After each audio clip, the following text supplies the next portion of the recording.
Se a gente observar, em 1900, vocês estão me ouvindo, né, Jorge? Eu ofereci uma voz gravada aqui.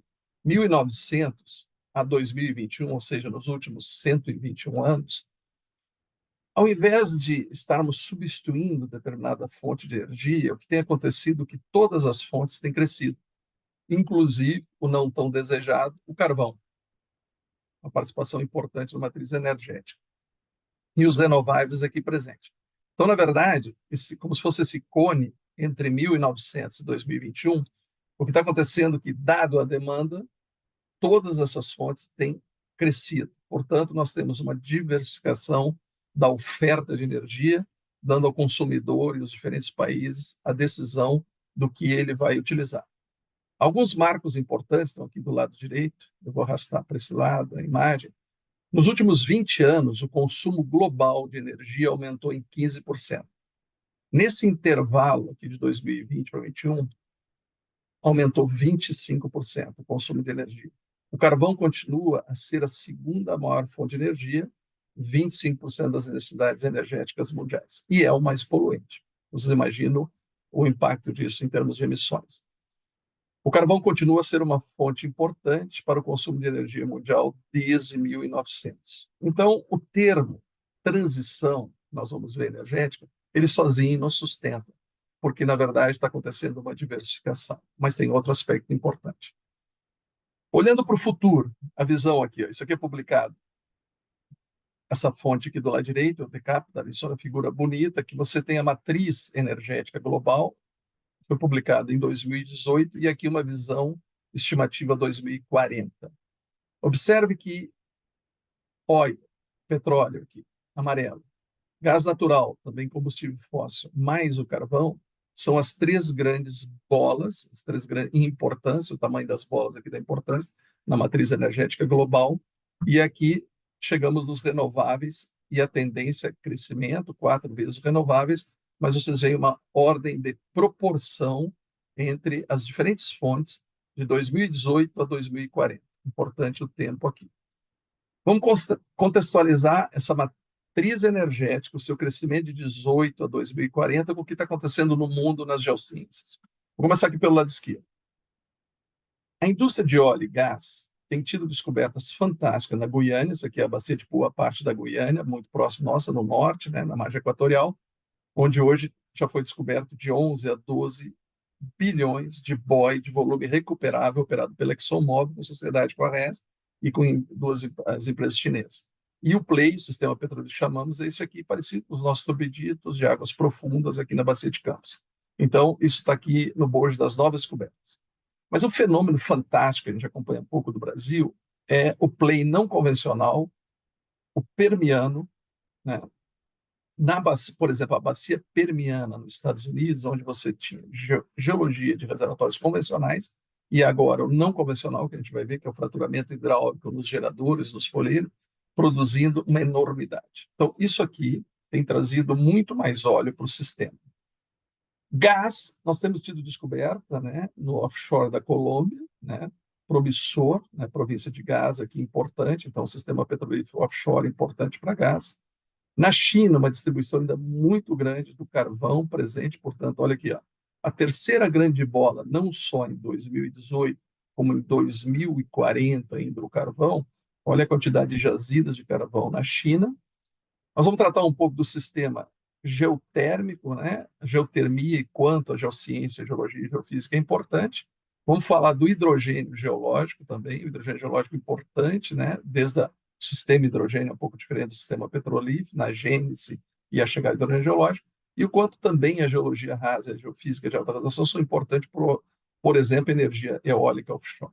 Então, isso é um resumo do que vem pela frente na palestra. Muito bem. Geofísica, né? As várias áreas da geofísica são importantes, desde a aquisição, instrumentação, terra e mar, vibradores em terra, no mar, aquisições, desde Nero-Azimuth, Full-Azimuth, a parte de HPC, importante, as máquinas, computadores, a computação em nuvem, e quem sabe no futuro a gente chega na computação quântica, a parte de processamento sísmico, a revolução do FWI Image, FWI multiparamétrico, elástico FWI, e aqui na área de interpretação. Em todos esses hexágonos, existe espaço para novos geofísicos trabalhar, construir uma carreira, fazer mestrados, fazer doutorados nesses domínios. É bem abrangente a geofísica, desde a aquisição, instrumentação, equipamentos, o processamento e a geofísica atuando aqui na interpretação, desde o macroprocesso que a gente chama exploração, caracterização e monitoramento de reservatório, desenvolvimento da produção e a produção desses campos durante 20, 30 anos. Qual é o impacto econômico, o valor econômico da nossa geofísica, né, e da geociência de uma maneira geral? Então, aqui tem o exemplo do campo de Roncador, descoberto lá em 96, anomalias de amplitude, não tem grande tratamento, né, parecido até com a América do Sul aqui, América do Norte e tal, anomalia de amplitude do Maastrichtiano, descobriu um campo gigante. Em cima dessa imagem aqui são várias plataformas de petróleo, todas elas com investimento, nós chamamos na indústria CAPEX, acima de $1 bilhão, ou mais de 5 bilhões de reais, são colocados baseados nessa imagem. Poços e plataformas. No meio, nós temos a CISO 4D, o time-lapse, no campo de Marlim, onde essas anomalias azuis claras é o caminho da água, e em azul escuro, os poços de injetor de água. Então, a sísmica é capaz de monitorar o fluxo da água dentro dos reservatórios. Muito importante em caracterização e monitoramento. E o pré-sal aqui do lado direito, esse aqui é o campo de Tupi, com a área de Iracema, onde tem esse super campo gigante, hoje com 7 plataformas em cima dessa anomalia. Essas plataformas que vocês estão vendo aqui do lado direito são enormes plataformas, bilhões de reais investidos, todas elas baseadas nessa imagem da geofísica. Então, essa imagem eu trago essa figura para mostrar o quanto é importante, desde a descoberta, desde a caracterização, desde o monitoramento, turbiditos do lado esquerdo e pré-sal do lado direito, quantas plataformas, hoje são mais de 40 plataformas instaladas, e na sua origem teve como se fosse a planta base da engenharia, a geofísica. Quais são as grandes tecnologias que o mundo de petróleo sinaliza no histórico? Essas datas aqui para nós é curioso, né, que poços horizontais parece uma tecnologia nova, mas é lá do ano de 81, são várias tecnologias importantes na indústria, na área de exploração e produção de petróleo, e eu destaco nas geociências. Em 84, Tarantola já falava do FW Image, que hoje está sendo rotina em processamento, VIO e OPERT. Em 85, consolida a sísmica 3D para caracterização depois descoberta do campos de petróleo. 94, no Mar do Norte, que nós fazemos um trabalho fantástico, um time-lapse 4D, e mais recentemente está virando assim quase um must na nossa indústria de imageamento, processamento, é o FW Elástico, uma tecnologia que também foi desenvolvida pelo professor Tarantola, um espanhol que trabalha na física do Globo na Paris 6, que já falecido, o Leiter, o Mora e também o Grace aqui como pesquisadores. Muito bem. O tema a engenharia, o tema de transição energética, de diversificação energética, eu tenho conceituado ele na ótica do consumidor. O que é importante? Como é que vai transicionar isso no tempo? Olha esse diagrama aqui no tempo. A sociedade está sempre buscando a redução de custos na energia. O custo depende de disponibilidade, de volumes, de logística. A sociedade também busca redução de emissões, redução da poluição, mais sustentabilidade, daí os renováveis, conscientização social e etc. Mas existe a geopolítica, né? Nós estamos aí com um conflito na Ucrânia, conflito em Israel, tem um contexto social. Alguns países consideram o petróleo uma commodity, compra e venda no mercado. Outros países consideram o petróleo, a energia, como um bem estratégico de uma nação. Aí chegam conflitos, chegam guerras, chegam catástrofes nessa dimensão geopolítica e contexto social. E a implementação de mudança depende de conscientização, né? Se vão buscar essa sustentabilidade, redução de emissões, depende da riqueza do país, do PIB, né? O IDH, o nível que está, a sociedade, mídias, governos, etc. Então, são essas 4 dimensões e que elas variam no tempo, e o consumidor muda a sua opinião no tempo, que me parece que influencia o quê? Essas 3 dimensões que eu queria trazer para vocês. Hoje, na mídia, se fala muito de transição energética. Qual é o meu problema com transição? Transição é sair de algo para outro. Ou, na verdade, se eu volto aqui nesse gráfico aqui, nós não estamos saindo, nós estamos expandindo, diversificando. Se a gente projeta 2040, os grandes círculos aqui de óleo, gás, carvão, ainda estão, podemos não gostar, fortemente nos combustíveis fósseis.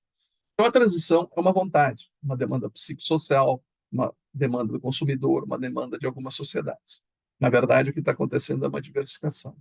Mas, ao mesmo tempo, que já era um tema antigo, a segurança energética, quando você tem um conflito como a Ucrânia, tem um conflito como Israel, o tema segurança energética vem sempre.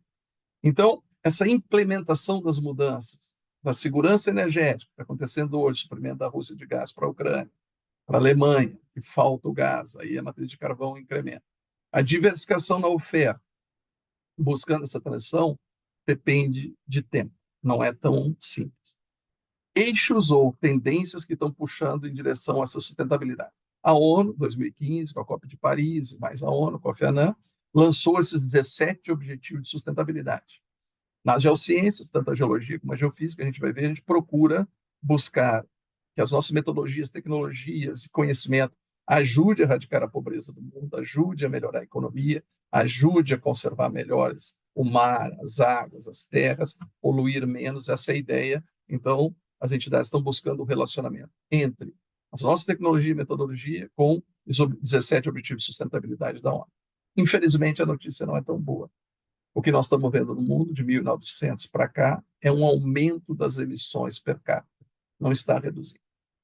Tem países como nós, no Brasil, temos emissões muito bem competitivas em relação à China, Estados Unidos e Europa, como nós vamos ver, mas globalmente está aumentando as emissões, tá certo? E a gente vai ver aqui por que as emissões estão aumentando. Começando pela Europa. Observe na Europa o mapa da matriz energética.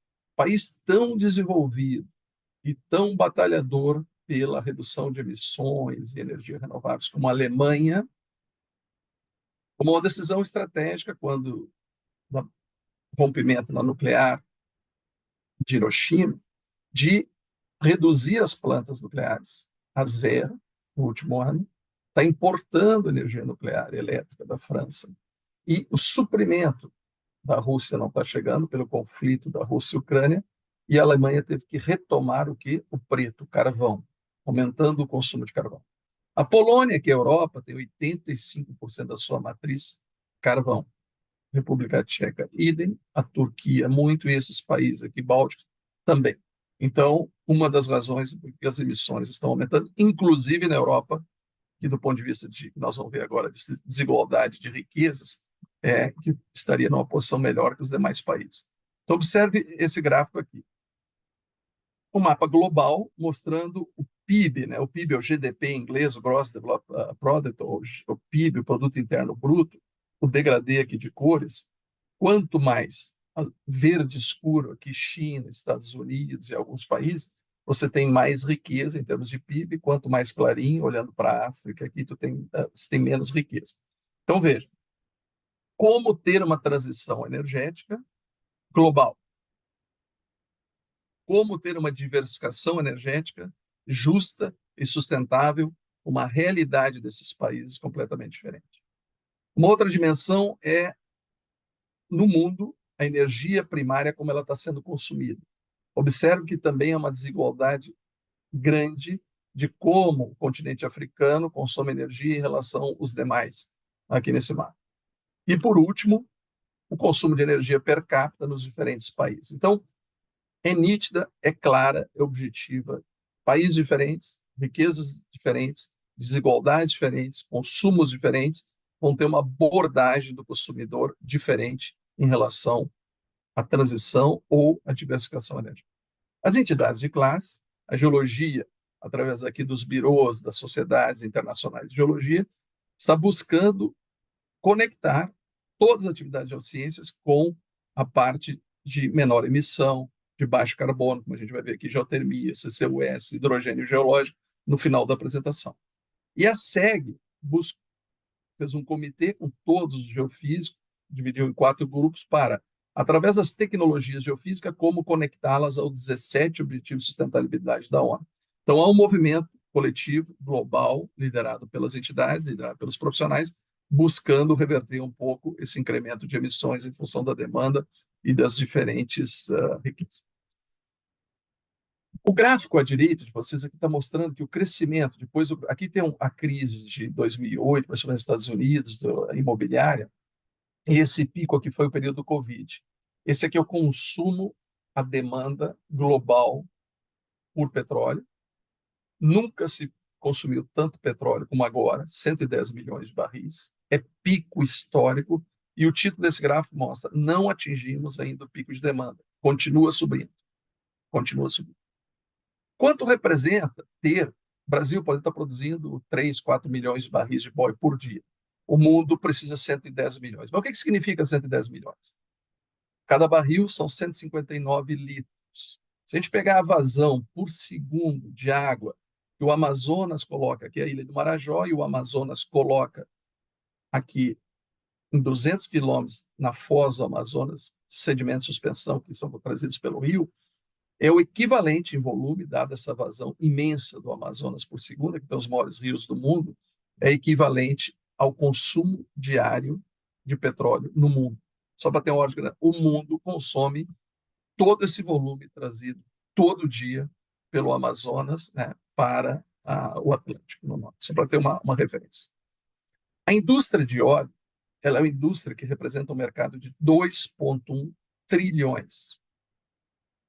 O somatório das 10 indústrias de mineração ainda fica menor do que esse mercado do óleo. Então, ela é importante do ponto de vista de economia na sociedade. Os dois aqui, ó, óleo e gás, estão representando 61% ainda da matriz energética. Estão aqui distribuídos. Ano de 2024. 2024.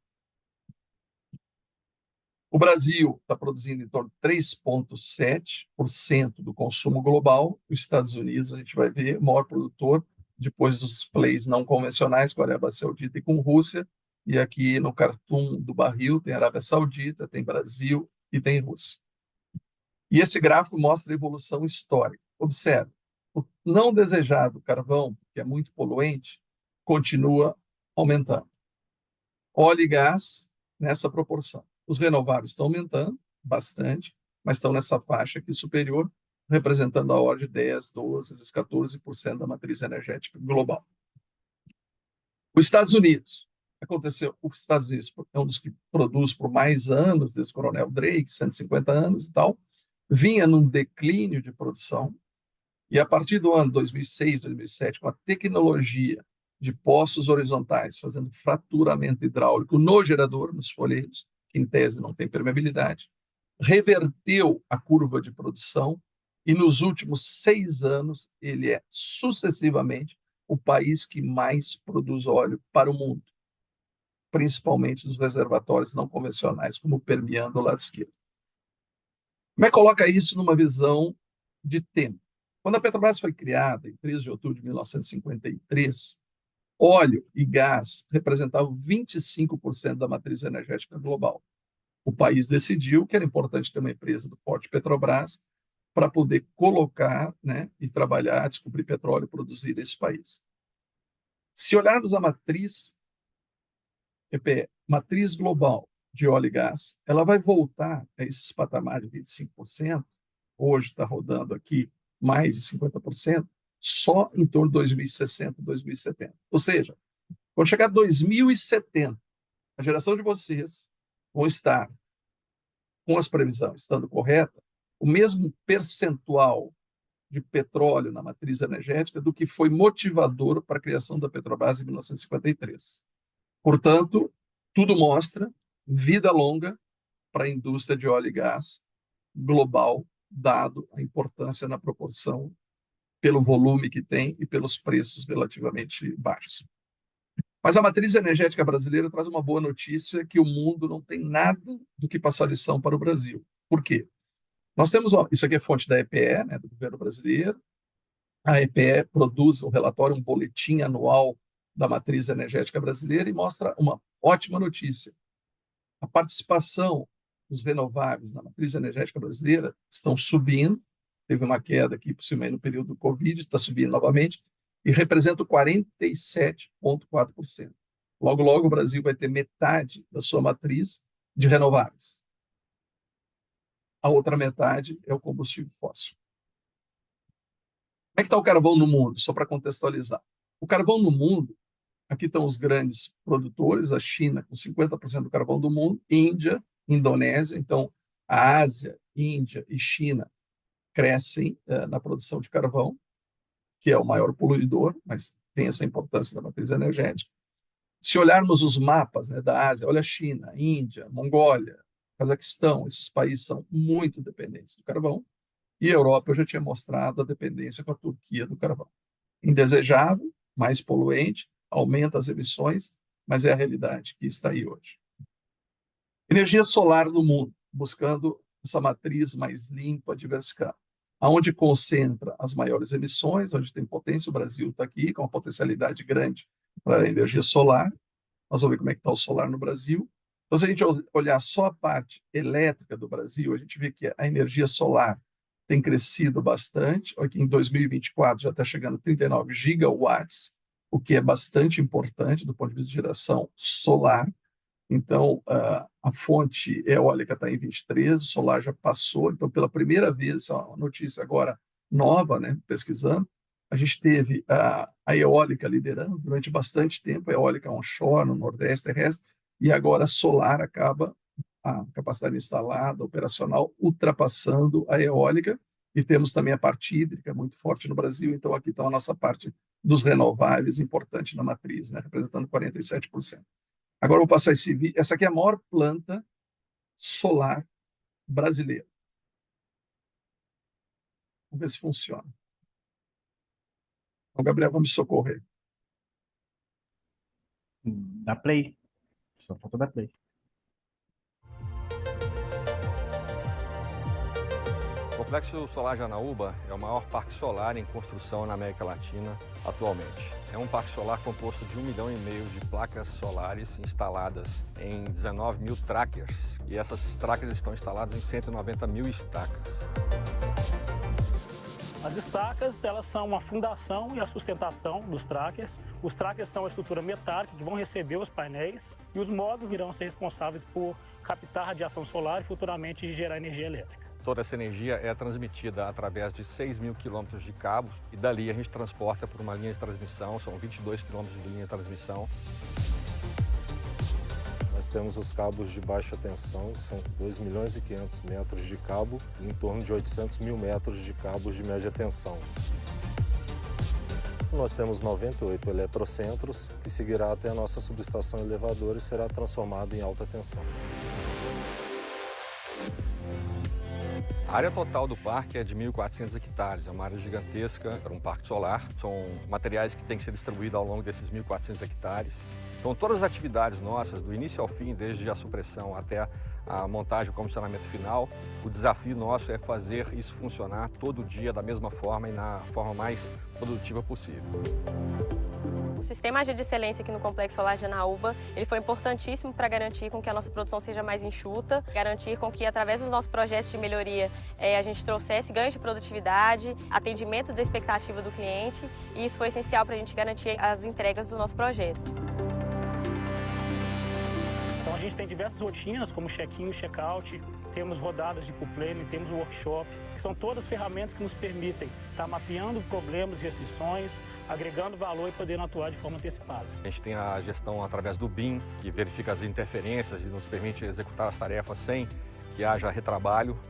Ele foi fundamental, principalmente, para a gente poder implementar a parte 3D. Então, através do 3D, a gente conseguiu ver as interfaces entre todas as disciplinas e as demais atividades, prever restrições para as próximas semanas e evitar com que elas acontecessem.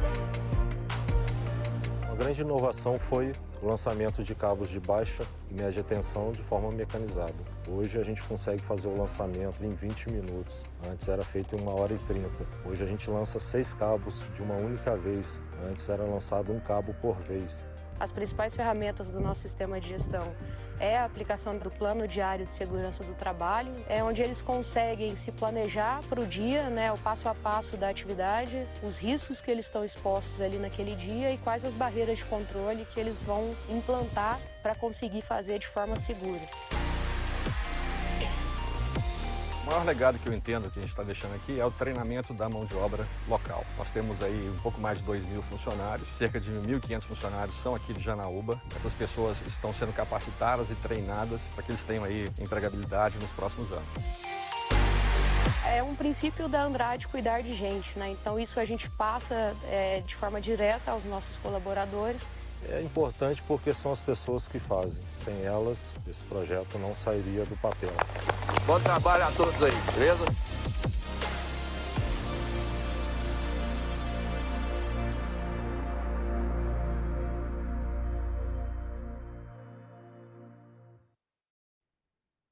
Então, visto essa parte da solar, agora vamos um pouco a eólica no mundo e no Brasil.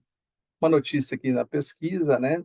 Pela primeira vez o mundo chegou agora, final de 2023, a 1 terawatt de produção de eólica, né? Muito offshore, mas tem offshore na Europa também. E o maior projeto no mundo offshore está aqui no norte da Inglaterra e Noruega. Como é que está o Brasil? O Brasil tem esse mapa aqui onde estão as melhores posições de vento, né? Nordeste aqui da norte da Bahia, nordeste da Bahia, o nosso nordeste, aqui tem bastante, e alguma coisa aqui no sul, os ventos no sul, essa região onde a eólica funcionaria melhor. Observe os números, né? 32,8 giga. O que isso representa essa geração? 36,2 milhões de residências podem ser abastecidas, 108 milhões de habitantes beneficiados, 20% do país pode ser abastecido por essa energia eólica.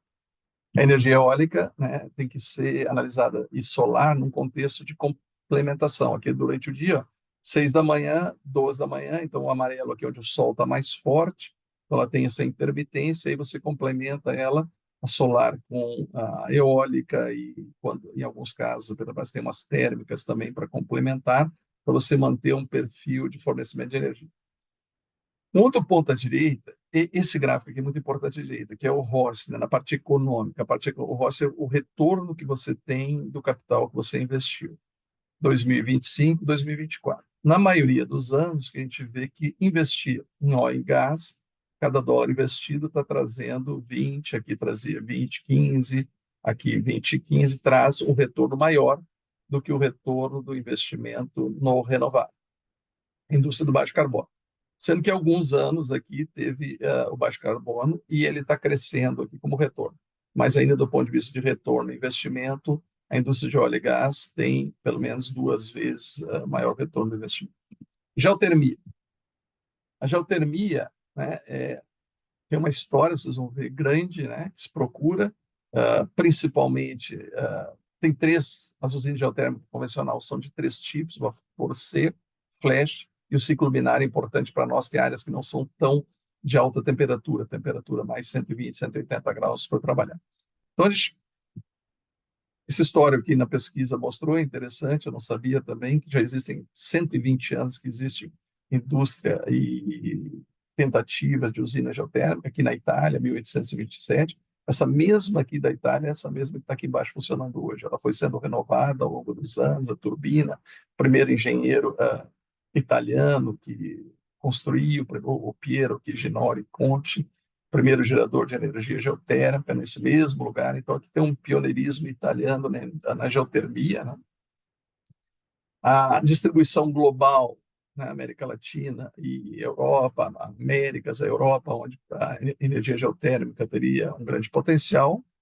Um sistema geotérmico, que a geociência seria importante, né? Nós precisamos caracterizar desde o fluxo do calor, né, o estrutural, modelo geológico 3D, e entender onde tem o ideal que tivesse altas temperaturas, seria o sistema de, chama máxima entalpia, tem os de média e baixa, boa permeabilidade, reservatórios rasos e uma certa acessibilidade.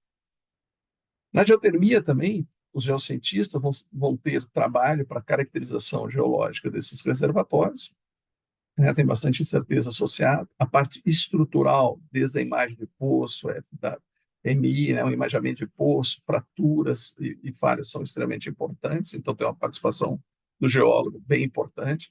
Hidrogeologia, né, se eu falar pouco de hidrogeologia no petróleo, mas a hidrogeologia que a gente aprende na escola é importante para os fluxos aqui determinar a ocorrência, maior potencial de calor. A multifísica, né, unindo gravimetria, magnetometria, eletromagnética, é importante para caracterizar esse sistema de rocha, né, que suas propriedades, permeabilidade, saturações, usando método eletromagnético aqui, importante, são várias áreas da geofísica que são bem-vindos na geotermia, aqui destacando sensoramento remoto, a sisma, gravimetria, magnetometria, magneto telúrico, resistividade, todas essas diferentes métodos de ofício são bem-vindos no processo de geometria. Mais recentemente, o Pablo D'Alessandro é italiano, da ENI, ele publicou esse livro, integrando os métodos de geofísica, já usando algoritmos de machine learning, inteligência artificial para o domínio da geotermia, auxiliando na caracterização e na sísmica e na geofísica desses reservatórios. Nos Açores, Portugal, né, os Açores, uma placa favorece, a placa tectônica tem essa planta, né, que a empresa portuguesa EDA Renováveis S.A., mantém essa planta, e agora aqui tem uma notícia boa, aqui embaixo para ler, a central geotérmica de Pico Vermelho, ela está sendo, estão botando um investimento grande, ela está sendo atualizada, renovada para gerar de 10 a 11 megawatts a mais, aqui nessa planta dos Açores. Veja que a modelagem geológica 3D, a geociência é importante para esse entendimento, magneto telúrica, anomalias de gravimetria, essa integração é importante também na geotermia. Como é que é a geotermia no Brasil?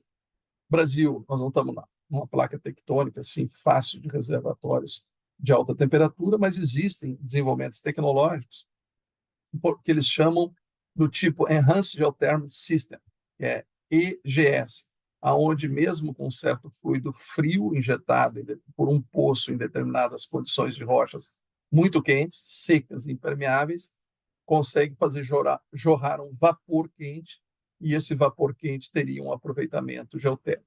Então, são várias tentativas, está escrito aqui no texto, vocês podem dar uma olhada, publicado na Science, um outro projeto ambicioso aqui, o FORGE, Frontier Exploratory Research Geothermal Energy, também está nos Estados Unidos, buscando, está publicado aqui no Science, buscando a geotermia, né, a energia geotérmica, em condições não tão favoráveis como borda de placa tectônica ou grau geotérmico elevado. Em 2022, só para 2 anos atrás, o Departamento de Energia dos Estados Unidos investiu 84 milhões de dólares nessa área, com 4 usinas geotérmicas, com esse conceito de Enhanced Geothermal System. Em 2022, aqui também, a Alemanha investiu outros 35 milhões de euros em estudo de geotermia.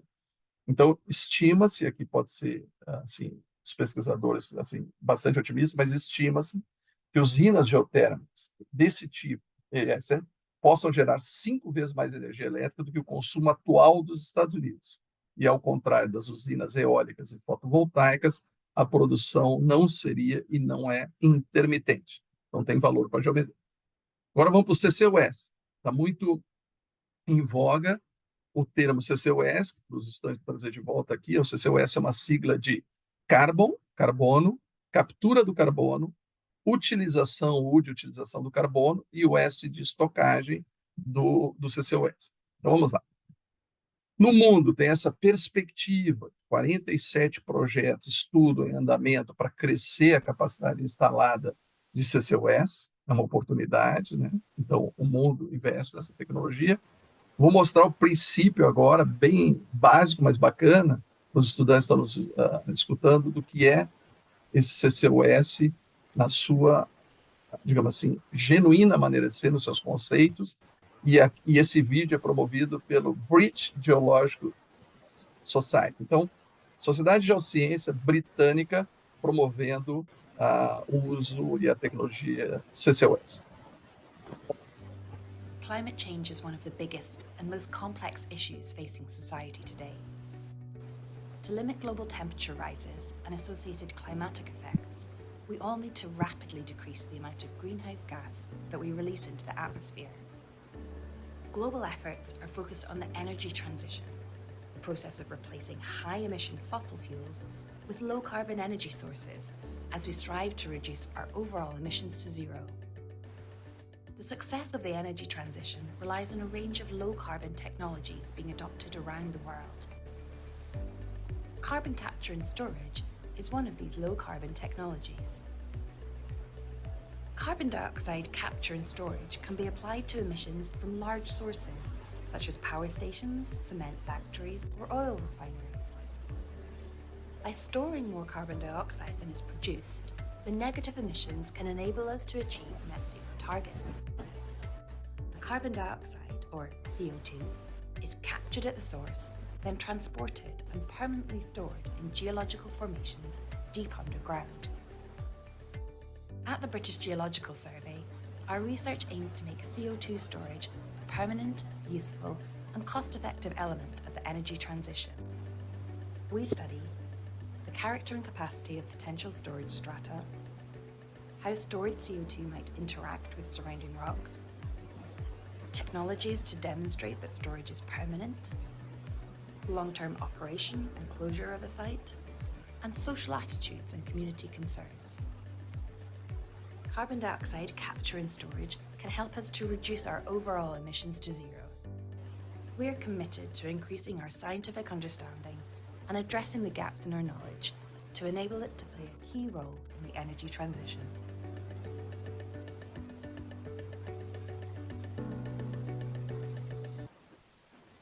Então, vocês têm uma ideia que as entidades, né, a entidade geológica inglesa, promovendo para os seus associados, para os geólogos europeus e ingleses, esse conceito importante do CCUS. Um outro conceito dentro do CCUS importante, que é bom nós conhecermos, existem alguns reservatórios que, ao injetar o CO2 em bancos de injeção de CO2 e água alternada, esse processo aqui de melhoria do fator de recuperação, recuperar mais óleo, é chamado de Enhanced Oil Recovery, aumentar a recuperação de óleo. Essa pressurização do reservatório por bancos de CO2 injetados melhoram o nível de recuperação. E para os geofísicos também é muito bom, que a presença do gás, a presença do CO2, ele é um agente cintilante que cai a velocidade de propagação sísmica e para o 4D, para o time-lapse, para caracterizar onde estão as plumas de CO2, nós vamos ver na frente, é muito importante a presença do gás no reservatório. Então, é importante para a engenharia recuperar mais água, importante para os geólogos caracterizar a hidrogeologia aqui do reservatório e importante para o geofísico para monitoramento sísmico 4D. Então, a técnica de IOR que está atraindo interesse do mercado é o CO2 IOR, é usar o CO2 para injetar. O método que mais se usa é a água de injeção, pode-se usar água, então você tem água e gás, então você tem o AG, a alternância do gás e água, mas em alguns casos se tem teor concentração de CO2, você injeta o CO2. Aqui tem uma planta de CO2 de processamento, e aqui, informativo, principalmente para quem pesquisa, estudantes, o primeiro uso de CO2 injetado no reservatório foi em 1972, no Texas, já injetando CO2 na bacia permiana, que hoje é uma revolução com os não convencionais. Qual é o efeito disso? Então, esse gráfico aqui é um dos gráficos mais importantes da indústria petróleo. Primeiro, eu vou chamar a atenção para a curva verde. Produção de óleo. Produção de óleo começa onde ele chama o T0 aqui, o início da produção do óleo. Tem um crescimento, que é chamado na indústria de ramp-up da curva de produção. Começa a ter o declínio se não fizer nada, aí, porque o reservatório vai perdendo energia pela depleção dos poços que estão produzindo. Aí você começa normalmente a injetar água, ou preto, né? Poderia ser azul, injeção de água, ou água de produção, para manter o reservatório pressurizado e melhorar a recuperação. Aí a curva de produção, que é o verde, volta a subir, até um limite que esse reservatório consegue entregar, esse campo de petróleo. E aí entra num declínio. Aí, o que a indústria de óleo e gás usa? Usa-se métodos terciários, se chama para a depleção. A injeção do CO2 auxilia na melhoria do perfil dessa curva verde, que é o Enhance, melhorar, óleo, recuperação. Enhance Oil Recovery. Esse delta verde, esse triângulo aqui, traz muito dinheiro de volta para os investimentos que se faz na indústria do petróleo. Então, esse é um modelo, uma curva real, mostrando o modelo. Onde nós estamos usando isso no Brasil? Nosso supergigante de Búzios, um campo que vai ter 11 plataformas, aqui uma das plataformas, e nós fizemos esse método de injeção de CO2 nos reservatórios. Um exemplo agora do Mar do Norte, Noruega, Equinor. O campo de Sleipner é um dos mais famosos. Ele é descoberto em 74. Ele entra a declaração de comercialidade 10 anos depois, 84. E entrou em operação em 96. Por quê? Porque nessa parte é muito sensível ambientalmente. E o gás, olha o teor de gás aqui em cima. O gás tinha uma concentração importante de CO2. Então, o parlamento norueguês naquela época era Statoil, não era Equinor, dificultou a entrada em operação. Aí a Statoil fez um programa fantástico, um planejamento fantástico de produzir, através de uma plataforma, produzir esse gás com alto teor de CO2, levar até uma estação de separação numa ilha, Belcoia, né? Separando e devolve numa formação mais rasa o CO2 e aí produz o gás separado desse CO2. Aí o parlamento aprovou, a Statoil pôde desenvolver o campo, nós vamos ver em seguida. Qual é o princípio? Então, esse teor de CO2 elevado, ele é produzido do reservatório, aqui, por exemplo, no campo de Sleipner, a 1.700 metros de profundidade. Ele é escoado até uma unidade de tratamento, separa esse teor de 9% e devolve ele para um reservatório mais raso, onde a injetividade é um pouco mais favorecida, a 800 metros de profundidade, a formação Utsira, muito famosa, que foi um dos projetos pioneiros offshore para fazer isso, né? Lá o mar é lâmina d'água rasa. Então, essa formação Utsira, que sobrepõe aos reservatórios de Sleipner, são muito importantes para a eliminação do CO2, estocar ele aqui nesse reservatório. E essa está mais rasa, 800 metros, reservatórios onde está lá originalmente o gás concentrado com 9% de CO2, está a 1.700 metros. Então, utilizando um único poço perfurado a partir da plataforma Sleipner, uma taxa de injeção anual de cerca de 1 milhão de toneladas, mais de 20 milhões de toneladas de CO2, poderiam ter sido colocadas na atmosfera, foram depositadas nessa formação desde o ano de 96. Então, é um processo benchmark. A Statoil e agora a Equinor foram premiados por um projeto ambientalmente de redução de emissões extremamente importante. Agora nós vamos ver um vídeo da importância da geologia e particularmente a importância da geofísica no armazenamento e no monitoramento de um projeto fantástico desse de CCUS, estocagem de CO2 no reservatório mais raso. Nesse projeto, começou com a Statoil e hoje, liderada pela Equinor, está aqui o Philip Ringholz, que foi até presidente da EAGE, uma das nossas entidades, ele apresenta isso no Learn Geoscience, disponível gratuitamente no YouTube. Ele é professor do Centro de Geofísica em Trondheim, e aqui ele vai falar para nós de monitoramento da subsuperfície nesse campo de Sleipner. É bem bacana, bem técnico, da importância da geofísica e da geologia nesse projeto CCUS. Finally, I'd like to say a little bit about containment and monitoring. This little visual just shows you the Utsira formation at Sleipner. It's about 200 meters thick, with some structure at the top. So on the right-hand side, you see the two-way travel time to the top Utsira, with two structural closures which contain the CO2 that's been injected. We use time-lapse seismic imaging to visualize where that CO2 is, and an immense amount of great work has gone on to trying to invert that time-lapse seismic data in terms of amplitude change and velocity pull-down effects to diagnose the multi-layer distribution of the plume. And this visual shows you how the CO2 is now distributed within 9 layers, with the uppermost layer at that top surface, and contained within structural closures and some degree of lateral migration, but not much. That informs us one of the key questions as to what monitoring we would require in CO2 storage projects for future projects. And just to remind you roughly what the requirements for monitoring are, the objective of a monitoring program is to verify storage and minimize the risk of leakage.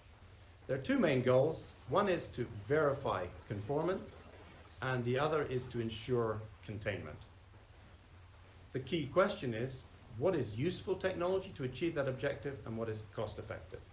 And on the sketch on the right, I'm just illustrating, mainly on the Sleipner case, but other projects have been taken into account as well, roughly what a plume would look like in the subsurface, and how we would try and use monitoring to evaluate that plume. Primarily, we use time-lapse seismic imaging as the main tool, and one of the key learnings is we need to image the reservoir unit and the overburden for CO2 storage projects because we're trying to ensure containment. So it's conventional seismic data, but with a slightly different demand. There's been a lot of progress on downhole fiber optic monitoring. We use pressure, temperature sensors downhole, and we're looking at increasing it using fiber optic distributed measurements. And that's one of the technologies for the future, and we can expect that to happen more and more in future projects, and it could well save costs.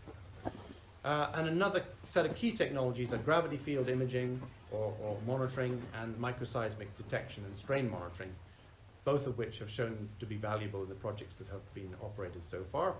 And there's always a requirement to look at near-surface geochemistry and to check that there are no interferences with the marine or surface environment by CO2 storage.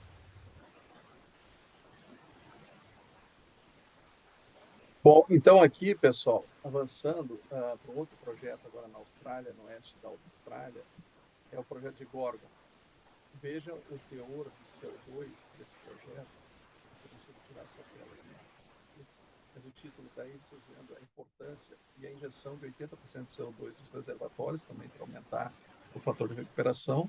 O Gorgon faz esse escoamento da parte offshore para onshore para fazer o tratamento. Isso aqui é uma planta de tratamento, separação de CO2. Está a 60 quilômetros da costa noroeste da Austrália. Esse gás aqui é operado pela Chevron, está aqui Chevron Austrália, extremamente importante para exportar para o Japão. A empresa japonesa tem uma participação societária aqui, mas também para a China, que está nessa direção noroeste aqui. Então está aqui a ilha, né, de Barrow Island, onde está essa planta, né, a planta de Gorgon, que dá para dar uma olhada, o conduto de CO2 para injeção, para eliminar. E eles, aqui, o governo australiano investe bastante nisso, porque a quantidade de CO2 que poderão ser injetadas ao longo da vida do projeto, 100 milhões de toneladas. A Exxon e a Shell são parceiras. Até o momento já injetaram 9 milhões de toneladas de CO2 e pretende chegar ao tal de 100 milhões. Está no site da Chevron. E aqui está o projeto à distância e veja aqui a geociência. Você tem que entender o modelo geológico para as pressurizações, entendimento da injeção de água, e você tem a sísmica para monitorar aqui através da sísmica 4D, aonde estão indo o que ele chamou essas plumas, né? Aonde se coloca. Porque há uma exudação interna no reservatório, onde na diferentes layers de estratigrafia, o CO2 vai migrando e vai se alojando. Então, com a sísmica 4D, a gente sabe que tem esses diferentes níveis, ele chegou a falar 9, e você consegue, por inversão, estimar o volume de CO2 que está estocado no reservatório.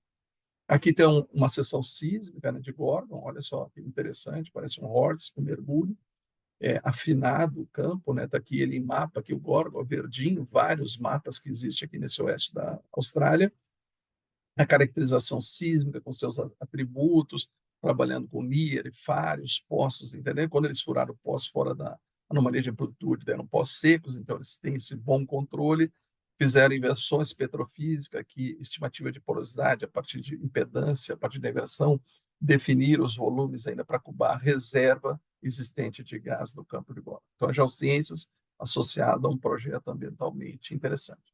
Isso aqui está no site da TGS. A TGS é conhecida uma empresa de geofísica, um bloco diagrama mostrando os reservatórios, a planta aqui de gás, né, de CCUS, separação, que seja desses reservatórios, um navio sísmico no mar fazendo levantamento, no caso marítimo, e aqui nos Estados Unidos, nos casos das bacias terrestres.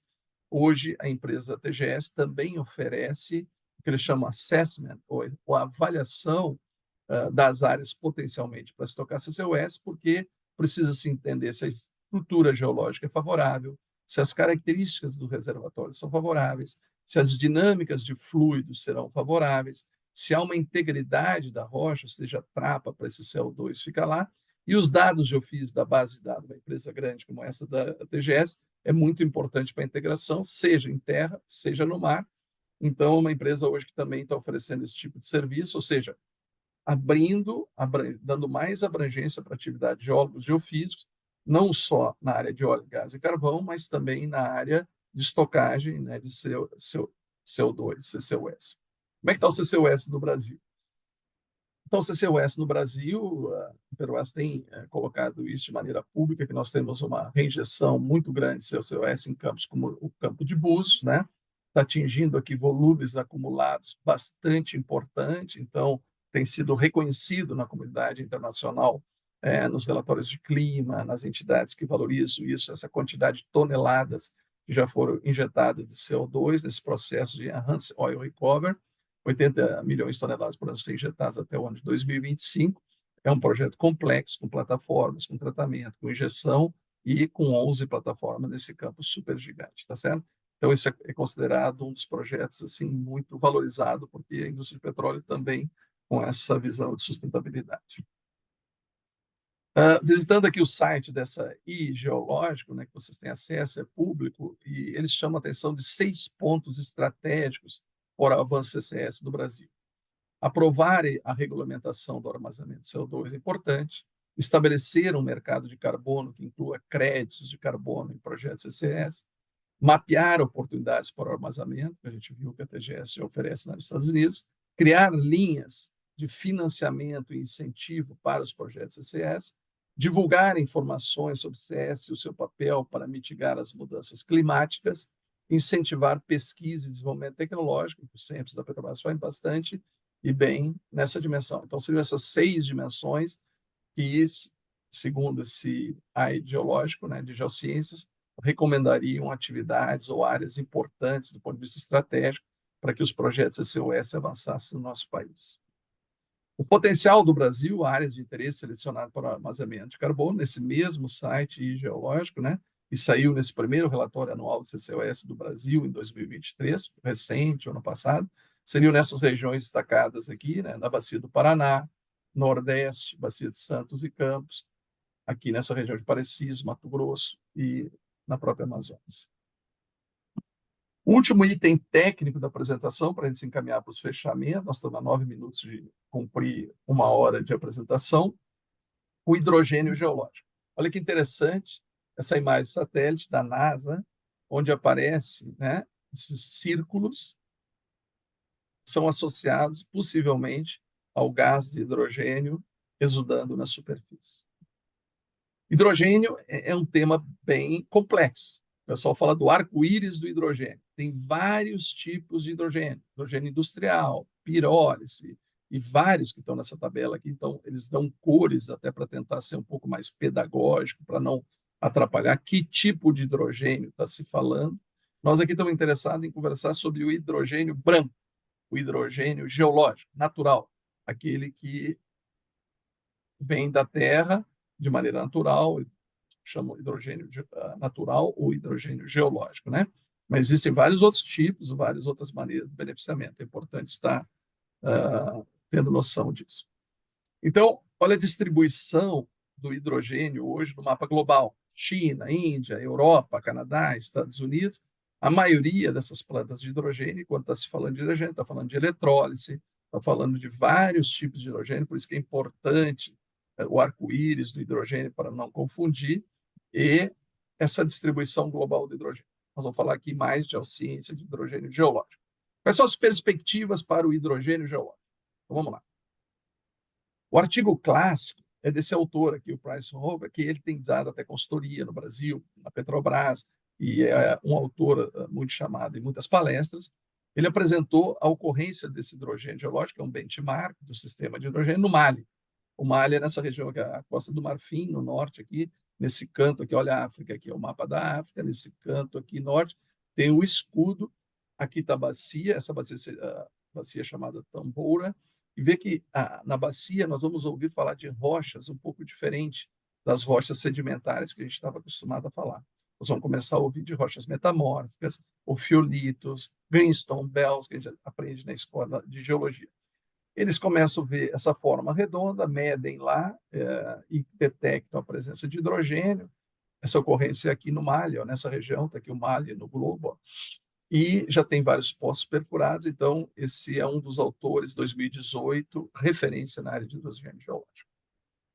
Mais recentemente, outro autor aqui apresentando 2024, um paper bacana, mostrando que nessa região aqui de rochas metamórficas, né, onde você tem as rochas verdes, né, olivas, serpentinas, muito importante nessa mesma região aqui, e aqui está o corte da bacia sedimentar, aqui estão as rochas metamórficas, como seria o processo de um sistema de hidrogênio geológico, não é mais um sistema petrolífero, é um sistema de hidrogênio. Então, eles acreditam que é importante ter esses protolitos aqui no próximo embasamento, que são rochas muito carregadas em olivinas, né, em magnésio, são rochas ultramáficas, E por falhas, condutos de falhas, vai ter essa possibilidade de migração desse hidrogênio e ele precisa de reservatórios mais rasos, né? Esses cartoons aqui estão mostrando bem, para que ele possa armazenar e ficar de alguma maneira aprisionado e não perder todo o hidrogênio. Então, isso seria um sistema de hidrogênio geológico. Existem artigos, muitos pesquisadores dizem que isso ainda não está bem entendido, precisa muito mais estudos, teses de mestrado, doutorados estão acontecendo nos Estados Unidos, porque nos Estados Unidos, sendo o país, também tem esse tipo de rocha metamórfica e estão pesquisando em doutorados essa possibilidade do hidrogênio geológico. Então, um tema aberto para estudo e pesquisa para a nova geração. Muito bem. Essa semana saiu, né, na mídia, todos nós, eu fui pesquisar essa notícia, que na Albânia, numa mina de cromita, foi detectado a maior exudação de hidrogênio geológico em concentração já conhecida. Aqui a cromita, para quem não lembra, a mina de cromita, a Albânia, nessa posição aqui, ó, na frente aqui da bota, né, do salto da bota da Itália, está aqui a Albânia. Olha a estrutura geológica bem de sistema de rocha metamórfica, né, complexa, né? A Tirana está aqui, a Albânia, e aqui está a cidade mineira, uma cidade mineira, e daqui é onde eles vão tirando a cromita, e foi aqui que detectaram essa exudação forte, a gente já vai ver daqui um pouquinho. Então, a produção de gás de hidrogênio, a partir da crosta profunda, é uma fonte potencial de energia primária se as acumulações recuperadas de informações geológicas forem suficientemente grandes. Relataram, nesse caso aqui recente, semanas agora atrás, relataram medições de elevada taxa de liberação de gás, 84% da presença de hidrogênio nessa mina subterrânea de cromita. Um mínimo de 200 toneladas de hidrogênio são estimadas que serão liberadas anualmente dessas galerias da mina, tornando-se uma das maiores taxas de fluxo de hidrogênio registrada até o momento. O autor diz: não podemos atribuir ao fluxo apenas a liberação de paleofluidos presos nas rochas ou a atual serpentinização ativa generalidade das rochas ultramáficas.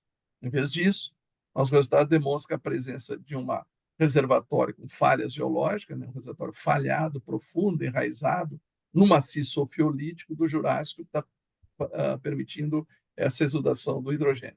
Essa descoberta sugere que certos ofiolitos podem hospedar acumulações econômicas úteis de hidrogênio geológico. Agora eu vou passar para vocês. Eu, ontem, pesquisando para essa palestra, eu vi esse vídeo no Olhar Digital, um vídeo simples em português, reportando, falando exatamente dessa descoberta, porque ela é muito recente. Uma notícia importante para os avanços na energia limpa. Pesquisadores encontraram o maior depósito natural de hidrogênio do mundo na Albânia. Um passo gigantesco para o futuro dos combustíveis sustentáveis. Vamos ver agora na reportagem. Uma descoberta que pode dar um grande impulso a mais para a energia limpa. Na Albânia, mais precisamente na mina Butiza, cientistas dizem que podem ter localizado o maior depósito natural de hidrogênio do planeta. Este achado tem um enorme potencial para o uso desse gás como combustível limpo, uma alternativa promissora às substâncias de natureza fóssil. Há décadas, o hidrogênio é visto como uma solução viável para o desafio da sustentabilidade energética, principalmente porque a queima do elemento não libera gases do efeito estufa.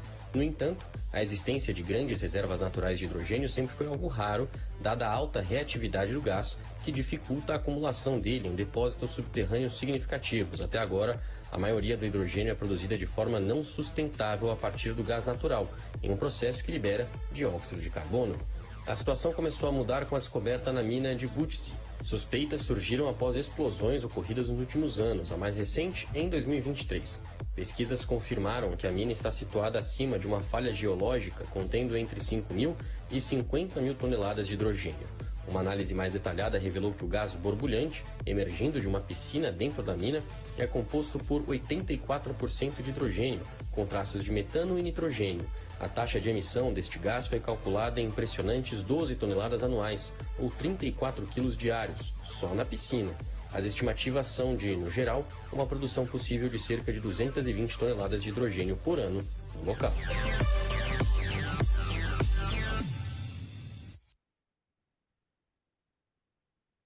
Indo para o final, qual é o papel da geociência nessa diversificação energética justa e sustentável? Muito bem. Então, vocês viram aqui que a gente fez uma recapitulação de solar, importante no Brasil, eólica onshore, importante no Brasil, temos hidrelétricas, importante, a geotermia, vimos nos Açores, em alguns lugares do mundo, e no Brasil ainda o desafio pela tecnologia. Eu montei esse slide para tentar trazer uma visão sistêmica, uma visão global para vocês. Normalmente a gente estuda sistema petrolífero para entender novas descobertas, como essa imagem bonita da Elis, dos turbiditos da Namíbia, em 3D aqui, ó, sudoeste da África. Né? São os novos plays que estão sendo descobertos, descoberta da Shell de Grave, descoberta da Total Energia de Vênus, descoberta agora recente da Galp, nesses turbiditos que a sísmica caracteriza nesses plays de mais alta, plays de águas profundas, né? Sistema petrolífero. Uma vez descobertos os campos, é importante geólogos, geofísicos também atuarem, além de descobrir os campos, trabalhar com caracterização e monitoramento dessa jazida descoberta.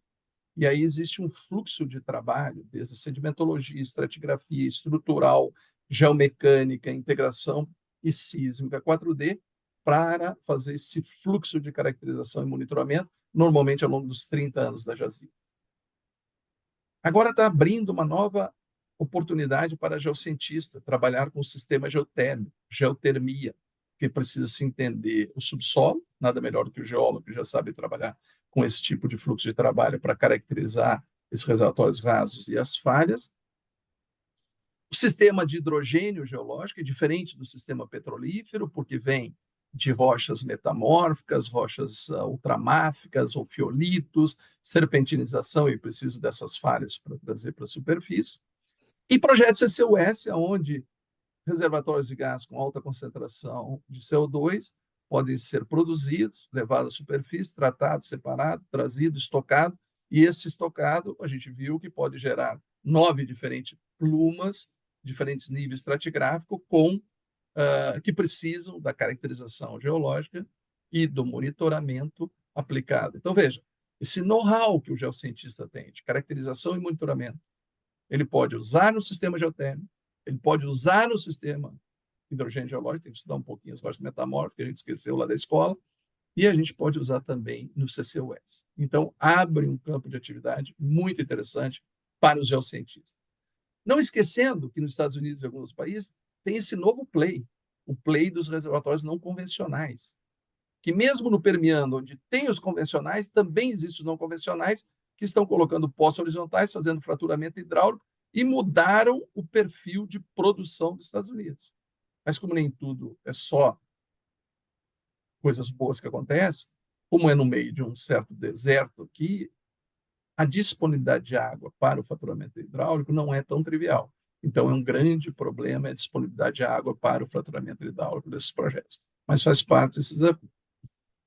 Então, depois de ter percorrido matriz energética global, matriz energética brasileira, carvão, óleo e gás, solar, eólica, geotermia, CCUS, hidrogênio geológico, olhando para a geociência, olhando para a perspectiva de uma diversificação energética justa e sustentável, porque diferentes países, desigualdade econômica, desigualdade social, o consumidor vai tomar a decisão do que ele vai comprar e o preço que ele vai pagar. Então, os comentários finais, que nós estamos 1 hora de apresentação, nesse momento, é esse. Lembrar que a previsão em 2040, óleo continua sendo o mais importante de matriz energética. O gás natural, o segundo mais importante. O carvão, mesmo que infelizmente por ser mais poluidor, o terceiro. Os renováveis crescem bastante, da ordem de 4 vezes, mas ainda não em volume, e como a gente viu, em retorno de investimento, ainda não são competitivos para a escala planetária. Mas o Brasil está muito bem, tem 47% da matriz. Pontos, comentários finais para a gente reter dessa apresentação. O crescimento de consumo global de energia ainda acelerar 1,8% em 2024, apoiado pela forte procura na Ásia.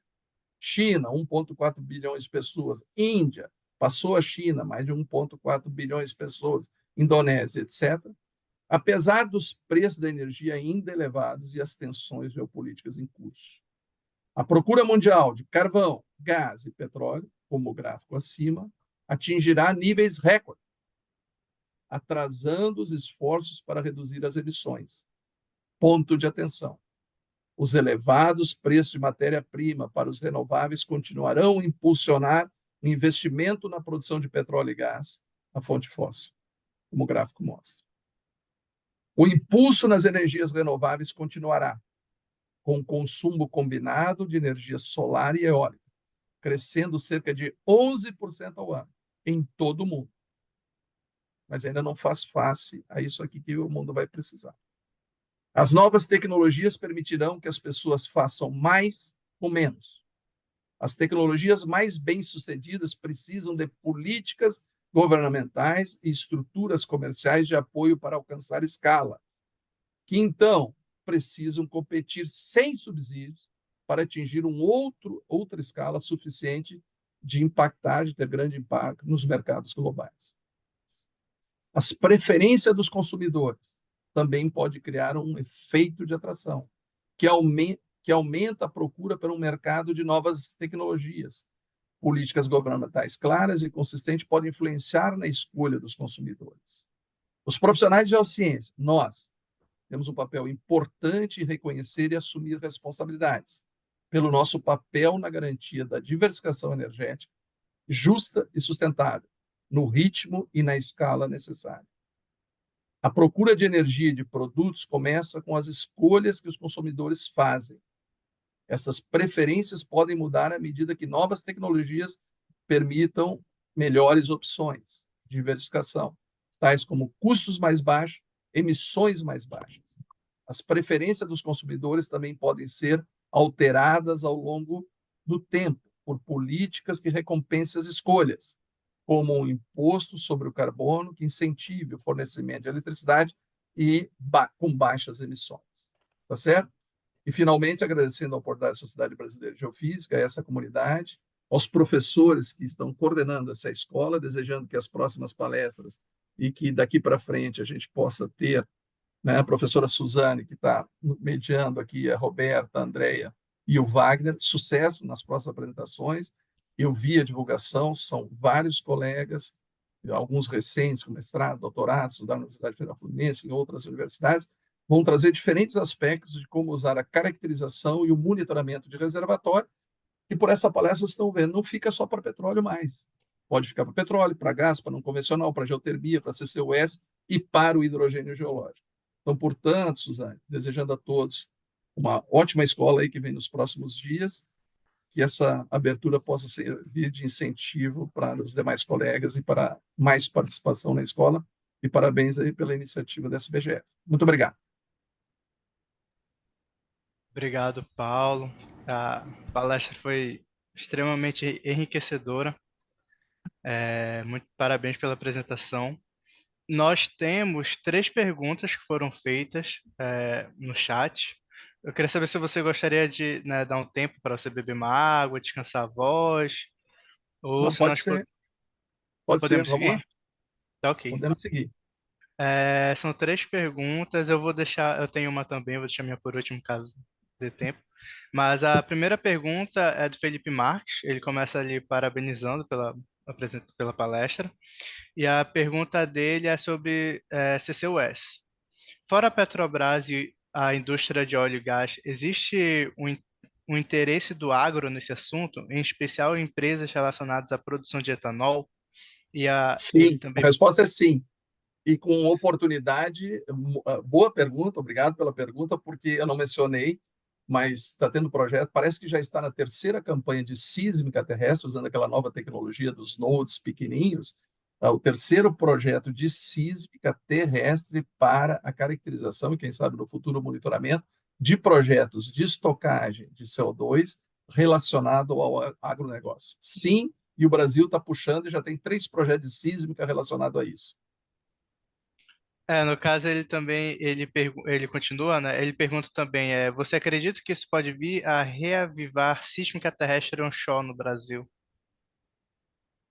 Sim, mas sendo bem assim pragmático, a minha geração chegou a ter sísmica terrestre no Brasil com 8 equipes sísmica terrestre simultâneas no país, com sísmica 3D, sísmica 2D, então é uma atividade muito grande.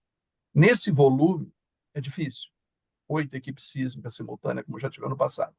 Mas reativar a sísmica terrestre com projetos voltados a CCUS, eu acho que vamos ter mais atividades, a sociedade está pedindo mais atividades, tem empresas importantes como a Eneva, que atua em campos de gás terrestre, que está buscando também utilizar sismo em campo terrestre, também com a visão do CCUS, eu conheço, tem colegas lá e amigos da Eneva, importante, o agronegócio, torcemos muito que cresça, a própria Petrobras vai fazer alguns projetos, que cresça a atividade sísmica terrestre no Brasil. Torço muito por isso. Beleza. A próxima pergunta vem do Gabriel, eu peço perdão se eu pronunciar seu nome errado, é Gabriel Leciuk, onde ele pergunta, nesse mesmo mercado de CCUS, o que diferencia o processo e uso da geofísica para projetos de BECCS? Projetos de BECCS. BECCS. Vê se ele consegue escrever ou esclarecer um pouquinho mais o PE aí para nós, e aí eu explico para ele. A geofísica Gabriel, começa... Eu vou falando enquanto ele escreve aí para depois ele fala, ok. mas olha só. BSCS é Bioenergy with Carbon Capture and Storage. É essa tecnologia que associa a biomassa. A biomassa, usando a biomassa, né, Suzane? Olha só, no CCUS clássico, né, a geofísica tem muita importância, que começou lá na Statoil, depois Equinor, vocês viram, quando o cara injeta o CO2 na subsuperfície, simplesmente não sabe para onde está indo o CO2. Né? Você não sabe o volume que está estocando, se ele está exudando. Porque, veja, vocês viram quando eu coloquei o profissional da Equinor falando, um dos riscos é o quê? Está injetando CO2 e ele está exudando no assoalho oceânico, ou se for no campo terrestre, na superfície da Terra. Então, tem que cuidar do armazenamento, da integridade, para não exudar. Quem pode ajudar nisso? Uma bela caracterização geológica e geofísica, vendo que tem armadilhas, tem trapa, que ele não está exudando. Então, a parte superior, né? O que mudaria? Por exemplo, a geologia, normalmente nós trabalhamos com petróleo, a gente olha muito a caracterização do reservatório, aonde está ocorrendo o hidrocarboneto. Com geomecânica, a gente já olha mais o overburden, que a gente chama as camadas superiores, né? Sobrejacentes. Em CCUS é fundamental olhar as camadas sobrejacentes, por causa da exudação, integridade, não ter a saída do CO2. Então, aumenta muito a geologia estrutural, aumenta muito a caracterização, o geólogo importante, e a geofísica para processo 3D de caracterização e depois o 4D para ver onde estão indo as plumas de CO2, que, como ele mostrou, mudou para 9 níveis estratigráficos com diferentes volumes. Então, ali a geofísica atua assim, muito forte, e desde o primeiro projeto pioneiro de slime. Indo para biomassa, que é uma área nova de utilização, nas pesquisas que eu fiz, eu vi pouca informação da utilização de geofísica nesse domínio do biocombustível de biomassa. Por ser na superfície, por receber muito da biomassa, a gente usa cereais, né, a própria celulose, tudo que está na superfície. Então, nessa parte, menos o envolvimento de geofísica. Talvez sonar algum tipo de geofísica rasa seja bastante importante para conectar com biomassa essa parte rasa. Mas poucos papers tem nessa área. Se ele que perguntou tiver uma referência, um paper, seria muito bem-vindo. Eu gostaria de ler, tá? A próxima pergunta, né, na verdade, são 3 perguntas, que é do Tobias, eu peço perdão também se eu pronunciar seu nome errado, Tobias Damer. A primeira pergunta é, você acredita que a mineralização de carbono em basaltos offshore é viável? Mineralização de carbonos em basalto offshore. Olha o que aconteceu recente. Vamos ver se eu entendi a pergunta. Bem recentemente, em 2 semanas, anunciou uma grande descoberta em rochas vulcânicas ígneas da China, na Baía bem na frente, assim, próximo do continente, perfurando rochas metamórficas, vulcânicas e vulcânicas fraturadas, pode produzir do carboneto.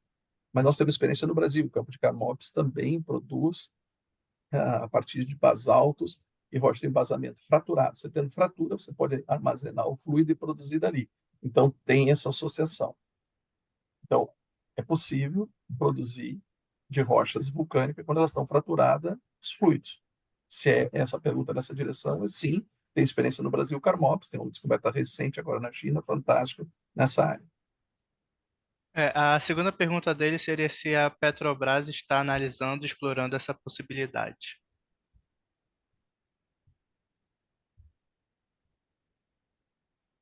Essa informação, ó, todas as bacias sedimentares, que a Petrobras tem bloco exploratório, é analisado todo o prisma, todo o sistema petrolífero, e tudo é levado em consideração, tá certo? Mas a indústria busca volumes, né, anomalias, boas, prospectos, volumes que possam trazer economicidade. Tem que pensar muito no offshore. Eu devolveria a pergunta para raciocinar. Por que a eólica onshore é bem mais distribuída, tem muito mais eólica onshore terrestre do que a offshore marítima? Questão de custo. Questão de custo. Os aerogeradores marítimos, plataforma colocar, precisam muito maior investimento que os terrestres. Então, por que eu fiz essa analogia com a wind offshore e wind onshore, com a eólica? Que é a mesma coisa do petróleo. Quando eu estou no mar, estou prospectando uma jazida, um campo marítimo, vê que as empresas estão indo para essas águas profundas, o play de água profunda, na Guiana, na Namíbia, bacia de Pelotas, a bacia do Colorado, na frente do Uruguai, Argentina. O investimento em poços, investimento exploratório é alto. Então, você tem que encontrar volumes que compensem, olha o Rossi daquele gráfico, que retornem o investimento. Descobrir óleo em embasamento fraturado, falhas, é possível dentro do prisma? É, mas normalmente os volumes não são tão consideráveis para pagar todo o teu investimento. Agora, se você já está com campo, está produzindo, é um play secundário que você furou e pode produzir, é bem-vindo. Mas o custo é elevado. O custo é elevado. A terceira pergunta seria, seria um novo campo de trabalho para geólogos com grande viabilidade para os próximos anos? Acho que O campo de trabalho parte... associado a esse tipo de play, né? Rocha, associado à rocha vulcânica. Na China, certamente, a resposta é sim, porque descobriram no offshore da China uma jazida imensa em rocha vulcânica fraturada. Então, na China vai dar um boom agora, vão precisar de muita mão de obra para trabalhar na China. No Brasil, a gente não tem essa descoberta. Se um dia tiver uma descoberta do porte dessa anunciada na China em rochas vulcânicas ou metamórficas de embasamento, óbvio que vai abrir oportunidade de trabalho tremenda. Mas no Brasil ainda a gente não tem esse tipo de descoberta no offshore, que recentemente foi anunciada na China. Essa é a resposta. Surgiu uma pergunta aqui no chat do Gabriel Colares. Ele pergunta: gostaria de saber como. Tá. Ele diz que ele faz geologia na UFPR e está começando TCC na parte de estocagem de CO2 em sistemas carbonáticos. Gostaria de saber como meu estudo de TCC poderia agregar com os estudos futuros e quais métodos e conceitos poderia buscar, visto que o assunto é tão novo. Muito legal, muito boa pergunta e pertinente. Se eu entendi, ele é a Universidade Federal do Paraná, não é isso? Isso, Paraná. Estou no Paraná. Veja, a bacia do Paraná, você viu no mapa que eu mostrei, a bacia do Paraná é estimada como uma das bacias interessantes para fazer a estocagem de CCUS, né? Seja pelo agronegócio, seja por empresas de petróleo que atuam, é uma das bacias promissoras. Você, estudando na Universidade Federal do Pará, você já deve ter um bom embasamento de bacia do Paraná, o que já é muito bom. O tema CCUS é um tema que está hoje muito em voga, né? Uma tendência, vários profissionais estudando, fazendo mestrado, fazendo doutorado, fazendo TCC, então escolheu um tema bom de estudo. Carbonato, normalmente os carbonatos, você vê, no pré-sal brasileiro temos muitos, né? Então vocês estão na frente também no Paraná, todo o pré-sal brasileiro são carbonatos, e temos esse sistema do Búzios e outros campos aí que estão injetando CO2, né? O Enhanced Oil Recovery, em carbonatos. Então, se for para offshore, carbonatos offshore, você pode estudar um pouco essa parte de recuperação avançada com injeção de CO2, que é o exemplo de Búzios que eu trouxe do Enhanced Oil Recovery, CCUS, para plays de carbonato, né? Uma estocar CCUS, como o vídeo que a British Geological Society mostrou, que você recolhe o CO2 da atmosfera, seja de cidades, de refinaria, e faz a estocagem num reservatório da própria Bacia do Paraná, né? É uma outra dimensão que a sociedade pode demandar um estudo que você venha fazer. Eu diria que você está, bela universidade, Universidade Federal do Pará, conhece bem a Bacia do Paraná, que é um dos players importantes, está na frente do pré-sal, está trabalhando com um tema legal, CCUS, e se pensar no offshore, estuda um pouco o que tem sido feito de injeção de CO2 para recuperação avançada em reservatórios carbonéticos do pré-sal. Eu iria por aí, como sugestão. Certo. Então, acho que para finalizar, eu gostaria só de fazer, né, parabenizar você mais uma vez pela palestra. E eu tenho uma pergunta que é mais uma busca pela sua opinião, né? Eu sou de Belém do Pará e lá nós estudamos muito pouco essa parte da geologia do petróleo. Nós estudamos a geologia do petróleo, mas lá a geologia é muito voltada para a mineração. Então, a disseminação de informação da parte geológica, a geociência em geral, ela é muito baixa, muito fraca. E nós temos toda agora, né, a questão da margem equatorial, né, Perfeito. ali da Foz do Amazonas e tudo. E tem no estado, eles estão lutando muito para que não seja ali explorado, né, devido à poluição e tudo mais. Então, eu gostaria de saber, né, a sua opinião, se a divulgação dos estudos de geociências, eu não sei se posso chamar de geoinformações, né, pode atrapalhar nessa parte de desenvolvimento energético ou se pode atrapalhar também ou prejudicar na própria transição energética. Tá, então vamos lá. Olha só, por coincidência, né, a professora Ellen e o professor Gessé, tem vários professores da Universidade do Pará, né, que a gente tem um ótimo relacionamento. Coincidência, estou viajando lá para a tua universidade na semana que vem, dia 20, vou dar uma palestra dia 25 lá, convidado pela professora Ellen, na Universidade do Pará. E você viu nessa palestra o seguinte, ó, eu também, quando me graduei na Unicinos, nós estudamos muito rocha metamórfica e rochas ígneas. Fui até monitor na escola de rocha metamórfica e rocha ígnea. Se estudava muito pouco rocha sedimentar no Rio Grande do Sul. Nós éramos formados, geólogos, para trabalhar na CPM, rocha dura, tudo isso.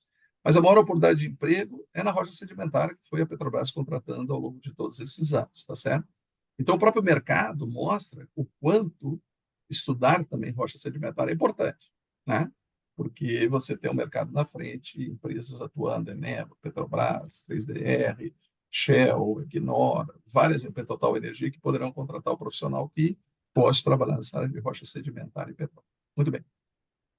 Você viu nessa apresentação que o hidrogênio geológico está trazendo uma demanda do conhecimento do sistema hidrogênio geológico, um certo conhecimento em rocha metamórfica, o fiolitos, né? Greenstone Bell, os protólitos para a gênese do sistema hidrogênio. Então, o teu conhecimento de rocha metamórfica não vai ser desperdiçado se um dia você trabalhar com hidrogênio geológico. Você viu na palestra que isso também é importante na formação do geocientista, né? A margem equatorial é imensa, né? 900 mil quilômetros quadrados, né? De Potiguar até o Amapá, 6 vezes o espaço do nosso pré-sal. Tem muita área, principalmente águas profundas, ainda, que a gente pode dizer quase inexploradas, porque o número de poços perfurados é muito pouco. E ao longo de toda a história de exploração e produção de petróleo na margem equatorial, tem campos lá na frente, no Ceará, na Bacia Potiguar e tal, não se tem notícia de nenhuma exudação, nenhum problema ambiental. Então, uma indústria que tem trabalhado sempre em patamares muito seguros. E o histórico da indústria prova isso. Não é opinião de um indivíduo, opinião de um professor, opinião de um palestrante. O histórico mostra que tem se trabalhar num ambiente super seguro e com muito cuidado. E, particularmente, essas empresas grandes, elas fazem todo um estudo ambiental. Tem muitas pessoas dedicadas à área de saúde para fazer o planejamento ambiental antes de entrar em qualquer projeto e procura atender todos os requisitos dos órgãos reguladores para poder fazer atividade. Então, eu sou otimista, Jorge, que no futuro, como já aconteceu agora na Bacia Potiguar, foi furado um poço, está sendo furado um segundo poço, à medida que o tempo vai passando, vai se tendo a possibilidade de ter as licenças ambientais e operar na margem equatorial nas diferentes bacias, E aí as universidades que estão localizadas no Norte e Nordeste, os profissionais se formando, vão ter oportunidade de trabalho tendo novas descobertas nessa região, tá certo? Espero encontrar você lá em Belém, na semana do dia 20 e 26, vou estar lá em Belém. Eu irei para lá dia 27 agora. Ah, tá. Bem, então acho que é isso, gente. Não temos mais perguntas. Vou passar a palavra para a Suzana. Obrigada, Jorge. Quase em que vocês se encontram por um dia. Queria agradecer muito, viu, Paulo? Muito importante essa temática que você abordou na palestra de abertura, né? Acho que foi brilhante. A gente está vivendo aí esse momento de transição, que é sempre um mistério, né? A gente saber quais são os próximos passos, e você trouxe uma série de dados importantes, dados que dão uma luz, né? Trazem luz para, enfim, por que a gente deve seguir estudando e pesquisando, e quais são os caminhos aí da economia para os próximos anos. Muito, muito interessante mesmo. Então, acho que é uma mensagem, viu, Suzana? Uma mensagem assim, a gente pensar o seguinte: tem que ter cuidado com os trends que vêm na mídia e o certo modismo. Estudar, né, e que os professores procuram pedir aos seus alunos, eu sei que você faz isso, estudar, ler os artigos, fatos e dados, informações, são imbatíveis. Imbatíveis. Então, não é transição energética só, é diversificação, é segurança energética, você tem conflito em alguns países. Então, ter essa visão um pouco mais estendida, não é só transição, é diversificação, os países têm diferentes níveis econômicos, diferentes demandas, né? Então, não existe uma só, carro elétrico agora em tudo que é país do mundo. Imagina os países africanos com dificuldade econômica comprando carro elétrico. Então, e aí quando pensa o carro elétrico, não pensa no lítio, não pensa em toda a cadeia que precisa. Pensa no eólico, não pensa que a turbina é de alumínio. Então, nada melhor do que a ciência, do que estudar, do que pesquisar, para poder ter uma opinião e uma análise crítica e não seguir só um trend na rapidez do que uma mídia não especializada coloca e as pessoas acabam comprando. Por isso que se acredita muito nas universidades, na formação, na academia, nas pesquisas, nos TC, que o colega falou, para esse material aí, para você chegar nesse nível de TC, são muitas horas de pesquisa, são muitos autores citados para ter essa diversidade de opinião e buscar um certo equilíbrio, porque é a ciência, são os autores, são os papers, não é uma opinião de um apresentador. E é isso que eu procuro fazer. Muito legal. Impactantes mesmo, né? Os dados que você traz, né? A dimensão, né? Das diferentes tipos de exploração para a nossa produção energética é bem impactante mesmo. Então, Johan, queria agradecer demais sua presença, foi ótima a palestra, eu adorei. Queria agradecer a presença de todos e todas que vieram, estão aqui até o final. Espero que vocês aproveitem muito a escola. Amanhã, então, nós voltamos neste mesmo link, com mais 2 palestras, né? Então, amanhã a gente tem a palestra das 6, das 18 horas, e tem mais uma na sequência. Então, são 2 palestras amanhã e na quinta também. Na semana que vem tem mais. Desejei uma boa noite para todo mundo e a gente se vê amanhã. Boa noite, muito obrigado. Tchau. Obrigado ao Jorge aí que nos ajudou, né, Suzana? Você e Jorge aí nessa hora. Muito obrigado. Obrigado. E queria Boa avisar noite, que gente. essa palestra é a única palestra da escola que vai ficar disponível no YouTube a partir de amanhã, para que todos possam assistir. As demais só para os que se inscreveram. Muito obrigado, Jorge. Espero te encontrar um dia desse aí na universidade, em algum lugar. Um abração. Também. Obrigado, hein? Abraço. Abração. Boa Tudo noite. de bom. Tchau, tchau. Boa noite. Boa noite. Boa noite a todos.